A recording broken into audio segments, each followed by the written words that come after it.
ನಮಗೆ ಎಲ್ಲವನ್ನು ಕೊಡುತ್ತಿರುವಂತಹ ಭೂತಾಯಿಗೆ ನಾವು ಕೊಡ್ತಾ ಇರೋದಾದ್ರೂ ಏನು ಅಂದ್ರೆ ಬರೀ ನೋವೇ. ಅಂತಹ ನೋವು ಅತಿಯಾದಾಗ ವಿಚಿತ್ರಗಳು ಸಂಭವಿಸುವುದು ಖಂಡಿತ.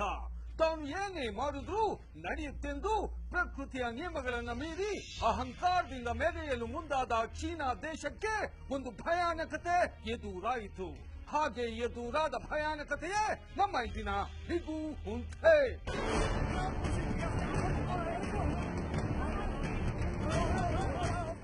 ಇಡೀ ಜಗತ್ತಿಗೆ ಕೊರೋನಾ ವೈರಾಣುವನ್ನು ಹಬ್ಬಿಸಿ ಲಕ್ಷಾಂತರ ಜನರ ಸಾವು ನೋವಿಗೆ ಕಾರಣವಾಗಿರೋ ಚೀನಾಗೆ ಮುಂದೆ ಆಗೋದೇನು?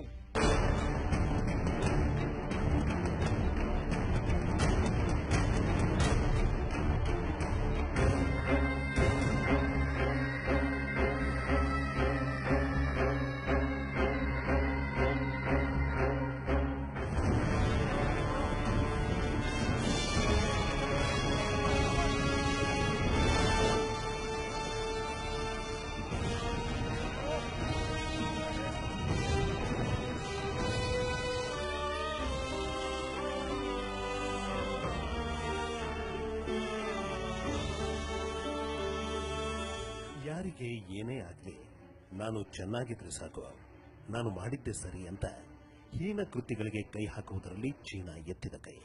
ಅಂತಹ ಮನೋಸ್ಥಿತಿಯೊಂದಿಗೆ ಚೀನಾ ದೇಶವು ಪ್ರಕೃತಿ ಮಾತೆಯ ವಿರುದ್ಧ ತೆಗೆದುಕೊಂಡಂತಹ ನಿರ್ಧಾರದಿಂದ ಊಹೆಗೂ ಮೀರಿದ ವಿಚಿತ್ರವು ಎದುರಾಗಿಬಿಟ್ಟಿತು, ಭಯಾನಕತೆಯು ಎದುರಾಗಿಬಿಟ್ಟಿತು.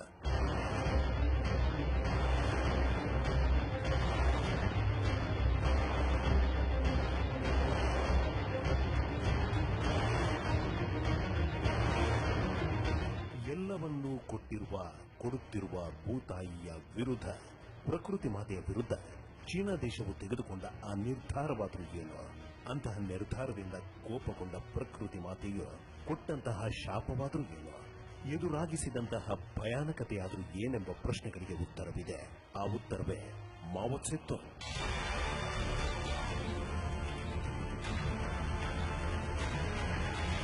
ಮಾವೋ ತ್ಸೆತುಂಗ್ ಚೀನಾ ದೇಶದ ವಿವಾದಾತ್ಮಕ ನಾಯಕ.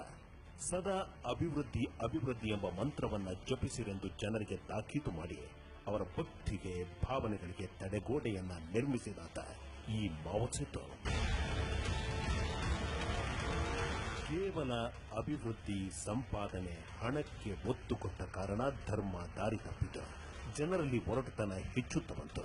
ಪ್ರೀತಿ, ಕರುಣೆ, ವಾತ್ಸಲ್ಯ ನಶಿಸುತ್ತ ಹೋಯಿತು. ಕೇವಲ ತಾನು ಚೆನ್ನಾಗಿದ್ದರೆ ಸಾಕೆಂಬ ಮನೋಭಾವನೆ ಬೆಳೆಯುತ್ತಾ ಹೋಯಿತು.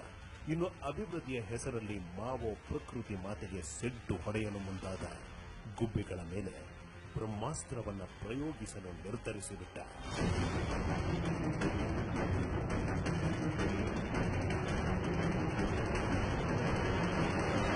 ಓರ್ವ ಶಕ್ತಿಶಾಲಿ ನಾಯಕನಾಗಿದ್ದ ಮಾವೋ ಗುಬ್ಬಿಗಳ ಮೇಲೆ ಬ್ರಹ್ಮಾಸ್ತ್ರವನ್ನ ಪ್ರಯೋಗಿಸಿದನ. ಹೌದು, ಮಾವೋ ತ್ಸೆತುಂಗ್ ಗುಬ್ಬಿಗಳ ಮಾರಣ ಹೋಮವನ್ನೇ ನಡೆಸಿಬಿಟ್ಟ. ಲಕ್ಷ ಸಂಖ್ಯೆಯಲ್ಲಿ ಗುಬ್ಬಚ್ಚಿಗಳನ್ನು ಕೊಲ್ಲಿಸಿಬಿಟ್ಟ.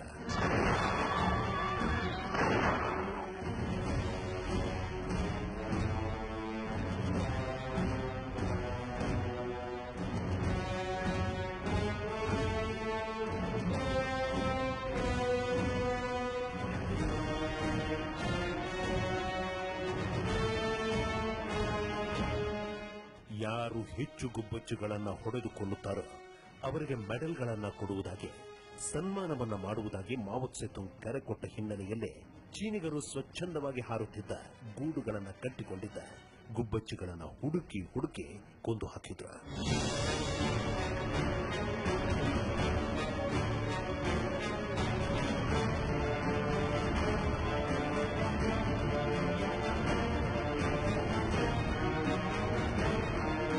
ಮಾವೋ ತ್ಸೆತುಂಗ್ ಲಕ್ಷಾಂತರ ಸಂಖ್ಯೆಯಲ್ಲಿ ಗುಬ್ಬಚ್ಚಿಗಳನ್ನು ಹೊಡೆಸಿ ಕೊಲ್ಲಿಸಿ ನಾನಂದುಕೊಂಡಿದ್ದನ್ನ ಸಾಧಿಸಿಬಿಟ್ಟೆ ಅಂತ ಬೀಗುತ್ತಿರಬೇಕಾದ್ರೆ ಒಂದು ವಿಚಿತ್ರ ಎದುರಾಯಿತು, ಒಂದು ಭಯಾನಕತೆ ಎದುರಾಯಿತು.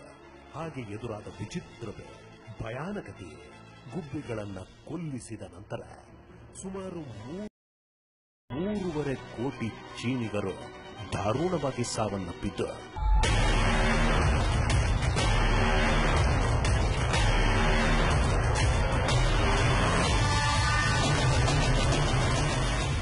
ಚೀನಾದಲ್ಲಿ ಸುಮಾರು 3.5 ಕೋಟಿ ಜನರು ದಾರುಣವಾಗಿ ಸಾವನ್ನಪ್ಪಾದರೂ ಏಕೆ? ಗುಬ್ಬಚ್ಚಿಗಳು ಸೇಡು ತೀರಿಸಿಕೊಂಡವ? ಗುಬ್ಬಚ್ಚಿಗಳ ಆತ್ಮಗಳು ಸೇಡನ್ನ ತೀರಿಸಿಕೊಂಡವ ಎಂಬ ಪ್ರಶ್ನೆಗಳಿಗೆ ಸಿಗುವಂತಹ ಉತ್ತರವಾದರೂ ಏನು ಅಂದ್ರೆ, ಗುಬ್ಬಚ್ಚಿಗಳು ಸೇಡನ್ನ ತೀರಿಸಿಕೊಳ್ಳಲಿಲ್ಲ, ಅವುಗಳ ಆತ್ಮಗಳು ಸಹ ಸೇಡನ್ನ ತೀರಿಸಿಕೊಳ್ಳಲಿಲ್ಲ. ಬದಲಿಗೆ ಪ್ರಕೃತಿ ಮಾತೆಯೇ ಸೇಡನ್ನ ತೀರಿಸಿಕೊಂಡಳು.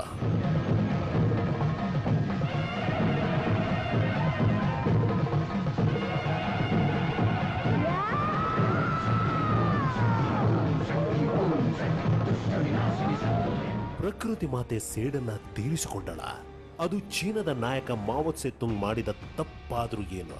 ಪ್ರಕೃತಿ ಮಾತೆಗೆ ಸೆಡ್ಡು ಹೊಡೆದಿದ್ದಾದ್ರೂ ಹೇಗೆಂಬ ಪ್ರಶ್ನೆಗಳಿಗೆ ಉತ್ತರವಿದೆ.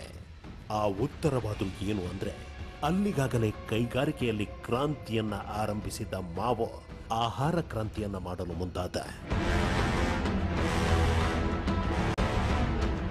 ಬೆಳೆದ ಬೆಳೆಯನ್ನ ಗುಬ್ಬಚ್ಚಿಗಳು ತಿನ್ನುತ್ತಿವೆ, ಅದರಿಂದ ಆಹಾರದ ಉತ್ಪಾದನೆ ಕಡಿಮೆಯಾಗುತ್ತಿದೆ ಅಂತ ಹೇಳಿ ಮಾವೋ ತನ್ನ ಸರ್ಕಾರದ ಮೂಲಕ ಒಂದು ಆದೇಶ ಹೊರಡಿಸಿದ.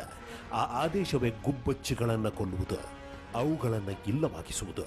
ಮಾವೋ ಸರ್ಕಾರದ ಅಂತಹ ಆದೇಶದಂತೆ ಚೀನಾ ದೇಶದ ಪ್ರಜೆಗಳು ಲಕ್ಷ ಸಂಖ್ಯೆಯಲ್ಲಿ ಗುಬ್ಬಚ್ಚಿಗಳನ್ನ ಕೊಂದು ಹಾಕಿದ್ರು.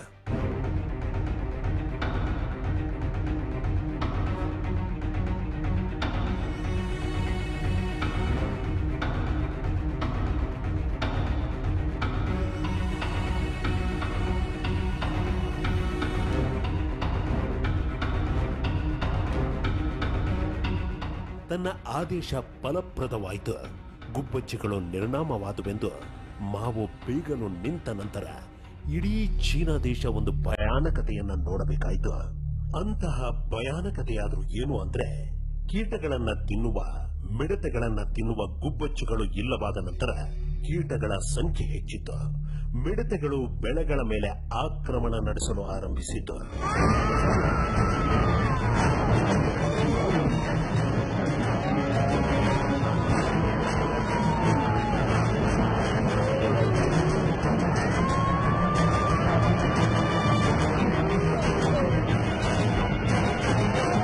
ಕೀಟಗಳನ್ನ ತಿನ್ನುವ, ಮಿಡತೆಗಳನ್ನ ತಿನ್ನುವ ಗುಬ್ಬಚ್ಚಿಗಳನ್ನ ಮಾವೋ ಆದೇಶದ ಮೇರೆಗೆ ನಾಶ ಮಾಡಿದ ನಂತರ ಇಡೀ ಚೀನಾ ದೇಶವನ್ನ ಕೀಟಗಳು, ಮಿಡತೆಗಳು ಆಕ್ರಮಿಸಿ ಬಿಟ್ಟವ. ಬೆಳೆದ ಬೆಳೆಗಳು ಕೈಗೆ ಸಿಗದಂತಾಗಿ ಬಿಟ್ಟವ.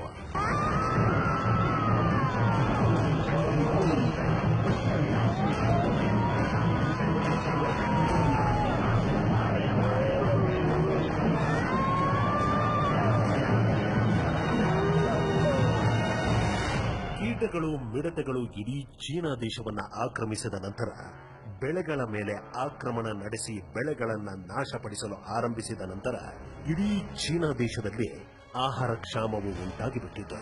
ತಿನ್ನಲು ಅನ್ನವಿಲ್ಲದಂತಾಗಿಬಿಟ್ಟಿತು. ಅದು ಎಷ್ಟರ ಮಟ್ಟಿಗೆಂದರೆ, ಜನರು ಹಸಿವನ್ನ ತಾಳಲಾರದೆ ಜೇಡಿ ಮಣ್ಣನ್ನ ತಿನ್ನುವಂತಹ ಸ್ಥಿತಿ. A 250,000 kilos of mud have been dug up and eaten. So he wants to find out what happens. ಪ್ರಕೃತಿ ಮೇಲೆ ತನ್ನ ಹಿಡಿತವನ್ನು ಸಾಧಿಸಲು ಮುಂದಾದ, ಪ್ರಕೃತಿಯಲ್ಲಿನ ಸಮತೋಲನವನ್ನೇ ಏರುಪೇರು ಮಾಡಲು ಮುಂದಾದ, ಪ್ರಕೃತಿಯಲ್ಲಿನ ಆಹಾರ ಸರಪಳಿಯನ್ನೇ ಕತ್ತರಿಸಲು ಮುಂದಾದ ಚೀನಾದ ಮಾವೋ ಸೆತುಂಗ್ಗೆ ಪ್ರಕೃತಿ ಮಾತೆಯು ನೀಡಿದಂತಹ ಶಾಪಕ್ಕೆ ನರಳಿ ಹೋದ. ತಾನು ಸಮತೋಲನವನ್ನ ಸಾಧಿಸಿಯೇ ತೀರುತ್ತೇನೆಂದು ಹೇಳಿ ಪ್ರಕೃತಿಯು ಹಠಕ್ಕೆ ನಿಂತ ಪರಿಣಾಮ ಅಂದು, ಅಂದರೆ 1958ರ ಅವಧಿಯಲ್ಲಿ ತಿನ್ನಲು ಅನ್ನವಿಲ್ಲದಂತಾಗಿ ನರಳಿ ಸಾವನ್ನಪ್ಪಿದವರ ಸಂಖ್ಯೆಯಾದರೂ ಎಷ್ಟು ಅಂದ್ರೆ ಸರಿಸುಮಾರು 3.5 ಕೋಟಿಗಿಂತಲೂ ಹೆಚ್ಚು.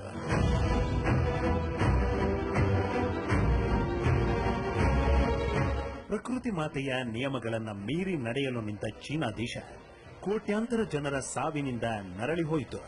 ಗುಬ್ಬಚ್ಚಿಗಳ ಸಹವಾಸಕ್ಕೆ ಹೋಗದಂತಾಯಿತು.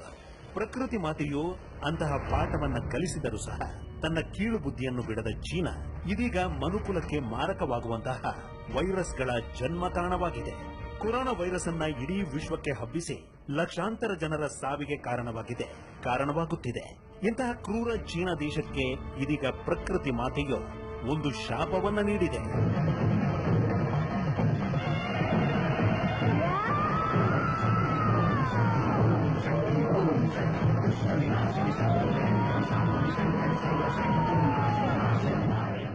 ಪ್ರಕೃತಿ ಮಾತೆಯು ಚೀನಾ ದೇಶಕ್ಕೆ ನೀಡಿದ ಶಾಪವಾದರೂ ಏನು?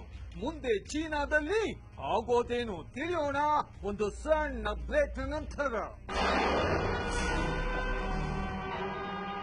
ಪ್ರಕೃತಿ ಮಾತೆಯು ಚೀನಾಗೆ ನೀಡಿದಂತಹ ಶಾಪವೇನು?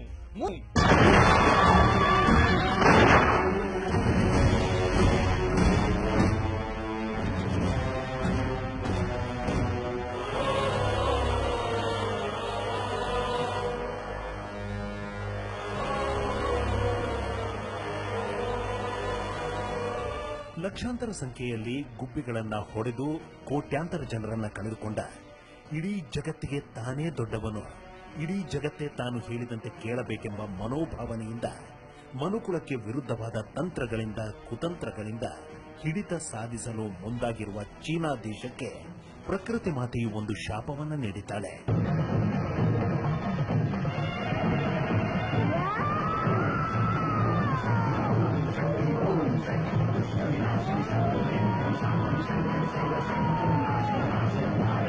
ಪ್ರಕೃತಿ ಮಾತೆಯು ಚೀನಾ ದೇಶಕ್ಕೆ ನೀಡಿರುವ ಶಾಪವಾದ್ರೂ ಏನು? ಅಂತಹ ಶಾಪದಿಂದ ಚೀನಾ ದೇಶದಲ್ಲಿ ಮುಂದೆ ಆಗೋದಾದ್ರೂ ಏನೆಂಬ, ಅಂತಹ ಶಾಪದ ಸಂಗತಿ ತಿಳಿದದ್ದಾದ್ರೂ ಹೇಗೆ ಎಂಬ ಪ್ರಶ್ನೆಗಳಿಗೆ ಉತ್ತರವನ್ನ ನೀಡುತ್ತಿದೆ ಒಂದು ಕನಸು.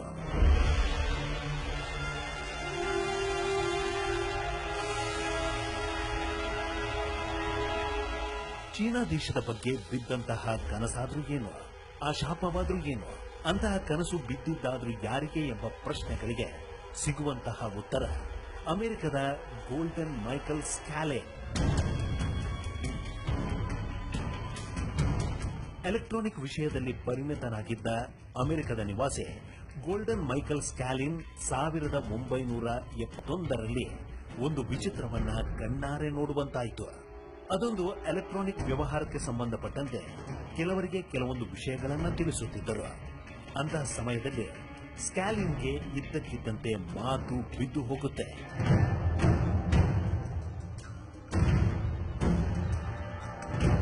ಕೂಡಲೇ ಸ್ಕ್ಯಾಲಿನ್ರನ್ನ ಆಸ್ಪತ್ರೆಗೆ ಸೇರಿಸಲಾಯಿತು. ಇಂತಹ ಸಮಯದಲ್ಲಿ ಸ್ಕ್ಯಾಲಿನ್ಗೆ ಒಂದು ವಿಶೇಷವಾದ ವಿಚಿತ್ರವಾದ ಅನುಭವ ಆಯಿತಂತೆ.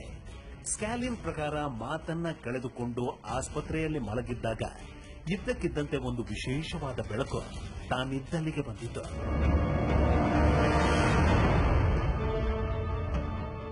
ಹಾಗೆ ಕಂಡಂತಹ ಬೆಳಕಲ್ಲಿ ಓರ್ವ ಮಹಿಳೆಯ ಮುಖ ಕಂಡು ಬಂತು. ಅವರು ನನ್ನ ಜೊತೆಯಲ್ಲಿ ಮಾತನಾಡಲು ನಿಂತರು. ಕೆಲವೊಂದು ವಿಷಯಗಳನ್ನ ಹೇಳುತ್ತೇನೆ, ಬರೆದುಕೋ ಅಂತ ಬೆಳಕಿನ ರೂಪದಲ್ಲಿ ಕಂಡು ಬಂದ ಅವರು ನನಗೆ ಹೇಳಿದ್ರು. ನಾನು ಹಿಂದೆ ಮುಂದೆ ನೋಡದೆ ದಿಗ್ಭ್ರಾಂತನಾಗಿ ಬೆಳಕಿನೊಳಗಿನಿಂದ ಬಂದಂತಹ ಧ್ವನಿಯನ್ನ ಆಧರಿಸಿ ಬರೆಯುತ್ತಾ ಹೋದೆ. ಬೆಳಕಿನ ರೂಪದಲ್ಲಿ ಆ ಮಹಿಳೆ ಮುಂಬರುವ ತಿಂಗಳ ಭವಿಷ್ಯವನ್ನ ಹೇಳಿದ್ರು. ನನ್ನ ಜೀವಿತಾವಧಿಯಲ್ಲಿ ನಡೆಯಬಹುದಾದ ದುರ್ಘಟನೆಗಳನ್ನ, ಪ್ರವಾಹಗಳನ್ನ, ವಿಕೋಪಗಳನ್ನ, ಜ್ವಾಲಾಮುಖಿಗಳ ಬಗ್ಗೆ, ಭೂಕಂಪನಗಳ ಬಗ್ಗೆ ಅವರು ವಿವರಿಸುತ್ತಾ ಹೋದರು. ನಾನು ಎಲ್ಲವನ್ನ ಬರೆದುಕೊಂಡೆ. ಅಂತಹ ಬೆಳಕಿನ ದರ್ಶನ ಆದ ನಂತರ ನನಗೆ ಇದ್ದಕ್ಕಿದ್ದಂತೆ ಮಾತು ಬಂದು ಬಿಟ್ಟಿತು. ನಾನು ಅಗೋಚರ ಶಕ್ತಿಗಳ ಬಗ್ಗೆ ಎಂದಿಗೂ ನಂಬಿಕೆ ಇಟ್ಟಂತವನ್ನಲ್ಲ. ಅದೊಂದು ಕನಸು ಅಂತ ಎಲ್ಲವನ್ನೂ ಮರೆಯಲು ನಿಂತೆ. ಆದರೆ ಆಕೆ ನುಡಿದಂತಹ ಭವಿಷ್ಯ ಒಂದೊಂದೇ ನಡೆಯಲು ಆರಂಭಿಸಿತು. ಅವರು ಯಾವ ಯಾವ ದೇಶದಲ್ಲಿ ಭೂಕಂಪನಗಳು ಆಗುತ್ತವೆಂದು ಹೇಳಿದ್ದರೋ ಅಲ್ಲಿ ಭೂಕಂಪನಗಳು ನಡೆದವು, ವಿಮಾನ ಅಪಘಾತಗಳು ಆದವು. ನಾನು ದಿಗ್ಭ್ರಾಂತನಾದೆ.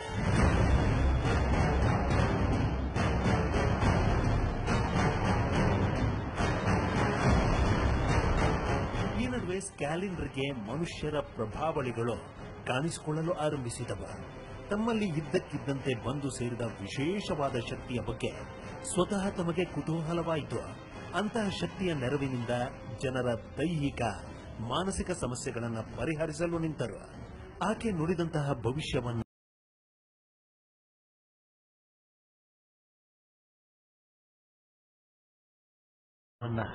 ಜನರಿಗೆ ಹೇಳಲು ಆರಂಭಿಸಿದ್ರು. ಅಂತಹ ಭವಿಷ್ಯವಾಣಿಯು ನಿಜವಾಗುತ್ತಾ ಹೋಯಿತು.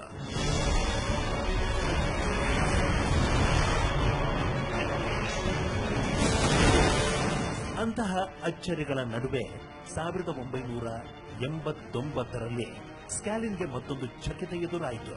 ಅಂತಹ ಚಕಿತವಾದ್ರೂ ಏನು ಅಂದ್ರೆ, ತಾನು ಮಲಗಿದ್ದಾಗ ಭೂಗ್ರಹದ ಮುಂದೆ ನಡೆಯುವ ಎಲ್ಲಾ ಬದಲಾವಣೆಗಳನ್ನ, ಅವಘಡಗಳನ್ನ, ವಿಕೋಪಗಳನ್ನ ಕನಸಿನಲ್ಲಿ ಕಂಡಿತ್ತು.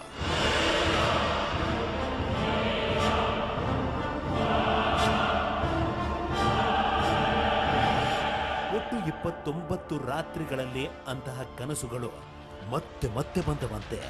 ಸ್ಕ್ಯಾಲಿನ್ರು ಕನಸಲ್ಲಿ ಸಿಕ್ಕಂತಹ ಮಾಹಿತಿಯನ್ನು ಬರೆದುಕೊಂಡರು. ನಂತರ ಅಂತಹ ಮಾಹಿತಿಯನ್ನ ತಮ್ಮ ಸ್ನೇಹಿತರಿಗೆ ನೀಡಿದ್ರು. ಆಗ ಕೆಲವರು ಸ್ಕ್ಯಾಲಿನ್ರನ್ನ ಹುಚ್ಚ ಅಂತ ಹೇಳಿದ್ರು. ಆದರೂ ಸ್ಕ್ಯಾಲಿನ್ ಬೇಸರಗೊಳ್ಳದೆ ತನಗೆ ಕನಸಿನಲ್ಲಿ ಗೋಚರಿಸಿದ ವಿಷಯಗಳನ್ನ, ವಿಶೇಷವಾದ ಶಕ್ತಿಯ ನೆರವಿನಿಂದ ಮನಸ್ಸಿಗೆ ಗೋಚರಿಸಿದ ಭವಿಷ್ಯವನ್ನ ಪತ್ರಿಕೆಯ ಮೂಲಕ ಪ್ರತಿ ತಿಂಗಳು ಹೊರತರಲು ನಿಂತರು. ಮುಂದೆ ಭೂಮಿ ಮೇಲೆ ಅಂತ ಎಲ್ಲೆಲ್ಲಿ ಬದಲಾವಣೆ ಆಗುತ್ತೆ ಅನ್ನೋದೆಲ್ಲ ಮ್ಯಾಪನ್ನ ಮುಖಾಂತರ ತೋರಿಸೋದು. ಸೊ ಅದನ್ನೆಲ್ಲ ಅವನು ಜ್ಞಾಪಕ ಮಾಡಿಕೊಂಡು ಬೆಳಗ್ಗೆ ಎಲ್ಲ ಒಂದು ಸ್ಕೆಚ್ ಮಾಡ್ತಾ ಕೂತಿದ್ದ.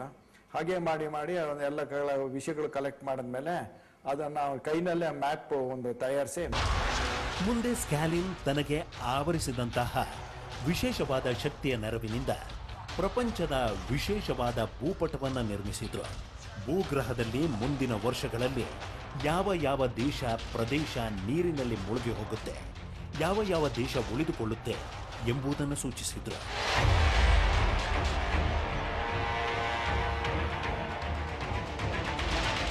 ಇದು ಸ್ಕ್ಯಾಲಿನರ ಭವಿಷ್ಯದ ಭೂಪಟ. ಇದರಲ್ಲಿ ನಮಗೆ ಕಾಣುವ ಬಿಳಿ ಗೆರೆಗಳು ಭೂಪ್ರದೇಶದ ಈಗಿನ ವಿಸ್ತೀರ್ಣ. ಬಿಳಿ ಗೆರೆಗಳ ಒಳಗಿನ ಹಸಿರು ಬಣ್ಣದ ಪ್ರದೇಶ ಮುಂದೆ ಮುಳುಗಡೆಯಾಗುವ ಪ್ರದೇಶ. ಇಂಡಿಯಾ ಬಂದ್ರೆ ಇವನ್ ಪ್ರಕಾರ ಇಂಡಿಯಾದಲ್ಲಿ ಬರೀ ತೀರ ಪ್ರದೇಶಗಳು ಮಾತ್ರ ತೋರಿಸ್ಯಾನೆ. ಪಾಕಿಸ್ತಾನ ಹೊರಟೋಗುತ್ತೆ ಇವನ್ ಪ್ರಕಾರ. ಯುರೋಪ್ ಪೂರ್ತಿ ಎಲ್ಲಿ ಯುದ್ಧಗಳು ಆಡಿತೋ ಅಲ್ಲೆಲ್ಲ ಹೊರಟೋಗುತ್ತೆ. ಚೈನಾದಲ್ಲಿ ಹೋಗುತ್ತೆ ನೋಡಿ. ಇದೆಲ್ಲ ಪೋರ್ಷನ್ ವಿಯೆಟ್ನಾಮು ಇದು, ಅದ್ರ ಮುಂಚೆ ಜೊತೆಗೆ ಜಪಾನ್ ಪೂರ್ತಿ ಹೊರಟೋಗುತ್ತೆ. ಹೊಸ ಶ್ರೀಲಂಕಾ ಹೊರಟೋಗ್ಬಿಡುತ್ತೆ. ಯಾಕೆಂದ್ರೆ ಅದೊಂದು ಐಲ್ಯಾಂಡ್ ತಾನೆ ನೋಡಿ, ಅದು ಇಲ್ವೇ ಇಲ್ಲ. ಸ್ಕ್ಯಾಲಿನ್ರ ಭವಿಷ್ಯದ ಭೂಪಟದ ಪ್ರಕಾರ ಯುರೋಪ್ ದೇಶ ಸಂಪೂರ್ಣವಾಗಿ ಸಮುದ್ರದಲ್ಲಿ ಮುಳುಗಡೆಯಾಗುತ್ತೆ. ಜಪಾನ್ ಮುಳುಗಡೆಯಾಗುತ್ತೆ. ಅಮೆರಿಕ 2 ಹೋಳುಗಳಾಗುತ್ತೆ. ಆಫ್ರಿಕಾ 3 ಹೋಳುಗಳಾಗಿ ಮುಳುಗಡೆಯಾಗುತ್ತೆ. ಸ್ಕ್ಯಾಲಿನ್ರ ಭವಿಷ್ಯದ ಭೂಪಟದ ಪ್ರಕಾರ ಭಾರತ ದೇಶದ ಕಡಲ ತೀರದ ಪ್ರದೇಶಗಳು ಮಾತ್ರ ಮುಳುಗಡೆಯಾಗುತ್ತವೆ. ಪಾಕಿಸ್ತಾನದ ಬಹುತೇಕ ಪ್ರದೇಶ ನೀರಿನಲ್ಲಿ ಮುಳುಗಡೆಯಾಗುತ್ತೆ.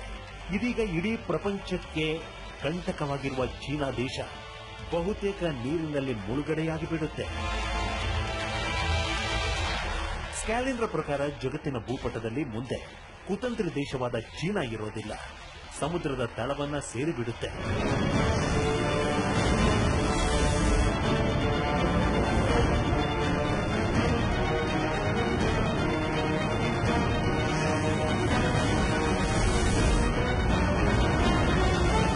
ಪ್ರಕೃತಿಯ ಬಗ್ಗೆ ಕಾಳಜಿ ಇಲ್ಲದೆ ತಾನು ಮಾಡಿದ್ದೇ ಇಲ್ಲಿ ನಡೆಯೋದು ಎಂಬ ಮನೋಭಾವದಿಂದ ಮನುಷ್ಯ ಸೃಷ್ಟಿಸುತ್ತಿರುವ ಯುದ್ಧಗಳಿಂದ, ಅನುಭವಗಳಿಂದ, ಅನೈರ್ಮಲ್ಯದಿಂದ ಧ್ರುವಗಳಲ್ಲಿನ ಪರಿಸ್ಥಿತಿ ಬದಲಾಗುತ್ತಿದೆ. ಜಗತ್ತಿನ ಕೆಲ ಕಾಲಜ್ಞಾನಿಗಳ ಪ್ರಕಾರ ಮುಂದೆ ಪೂರ್ವದಲ್ಲಿ ಹುಟ್ಟುವ ಸೂರ್ಯ ದಕ್ಷಿಣದಲ್ಲಿ ಹುಟ್ಟುತ್ತಾನೆ. ಇನ್ನೊಂದು 180 ಡಿಗ್ರಿ ಅಂದ್ರೆ ಈಗ ಉತ್ತರ ದಕ್ಷಿಣ ಅಂದ್ರೆ ಪೂರ್ವದಲ್ಲಿ ಸೂರ್ಯ ದಕ್ಷಿಣದಿಂದ ಹುಟ್ಟುತ್ತಾನೆ 180 ಡಿಗ್ರಿ ಆದ್ರೆ. 90 ಡಿಗ್ರಿ ಆದ್ರೆ ಸೂರ್ಯ ಉತ್ತರದಿಂದ ಹುಡ್ತಾನೆ. ಈಗಿರೋ ಉತ್ತರದಿಂದ 180 ಡಿಗ್ರಿ ಅಂದ್ರೆ ಉತ್ತರ ದಕ್ಷಿಣ ಬದಲಾಗ್ಬಿಡುತ್ತೆ ಅಷ್ಟೇ. ಅಂದ್ರೆ ಪೂರ್ವ ಪಶ್ಚಿಮ, ಪಶ್ಚಿಮ ಪೂರ್ವ ಆಗ್ಬಿಡುತ್ತೆ. ನಾವು ಭೂಗ್ರಹದಲ್ಲಿ ಸೃಷ್ಟಿಸುತ್ತಿರುವ ಅವಘಡಗಳೇ ಮುಂದೆ ಭೂಗ್ರಹದಲ್ಲಿ ನಡೆಯುವ ಭಾರಿ ಅನಾಹುತಗಳಿಗೆ ಕಾರಣ ಎಂಬ ಮಾತು ಕಾಲಜ್ಞಾನಿಗಳದ್ದಾಗಿದೆ. ಜನಗಳಿಗೆ ಹೆದರಿಸಬೇಕು ಅಂತಕ್ಕಂಥದ್ದು ಯಾವ ಕಾರಣಕ್ಕೂ ಇಲ್ಲ. ಆ ಜನದಲ್ಲಿ ನಾನು ಒಬ್ಬ. ನಾನು ಜೀವಂತವಾಗೇ ಇದ್ದೇನೆ. ಏನಾದರೂ ಹೆಚ್ಚು ಕಮ್ಮಿ ಆದ್ರೆ ನಾನು ಸಾಯ್ತೀನಿ. ಸಾವು ವಯಸ್ಸ ಮನುಷ್ಯ ಈ ಭೂಮಂಡಲದ ಮೇಲೆ, ಈ ಪ್ರಕೃತಿಯ ಜೊತೆಯಲ್ಲಿ ನಾನು ಇರಬೇಕು ಅಂತಂದ್ರೆ ಪ್ರಕೃತಿಯ ಜೊತೆಯಲ್ಲಿ ತನ್ನ ಸಂಬಂಧವನ್ನ ಉತ್ತಮವಾಗಿ ಇಟ್ಕೊಳ್ಬೇಕು ಅನ್ನೋ ಜ್ಞಾನ ಬೇಡವಾ ಈ ಮನುಷ್ಯನಿಗೆ? ಮನುಷ್ಯ ಎಚ್ಚೆತ್ತುಕೊಳ್ಳಬೇಕು. ಭೂಮಿಯಿಂದ ನಾವು ನಮ್ಮಿಂದ ಭೂಮಿ ಅಲ್ಲ ಅನ್ನೋದನ್ನ ತಿಳಿದುಕೊಳ್ಳಬೇಕು. ತನ್ನ ಉಳಿವಿಗಾಗಿ ಇತರರನ್ನ ನೋವಿನಲ್ಲಿ ಸಿಲುಕಿಸುವ ಕುತಂತ್ರದೊಂದಿಗೆ ಮನುಕುಲಕ್ಕೆ ಮಾರಕವಾಗುವ ಬುದ್ಧಿಯನ್ನು ಬಿಡಬೇಕು. ಇಲ್ಲದೇ ಇದ್ದರೆ ಪ್ರಕೃತಿ ಮಾತೆಯೇ ಭೂಮಾತೆಯೇ ಸಿಡಿದೆದ್ದು ಸೇಡು ತೀರಿಸಿಕೊಳ್ಳದೇ ಇರೋದಿಲ್ಲ.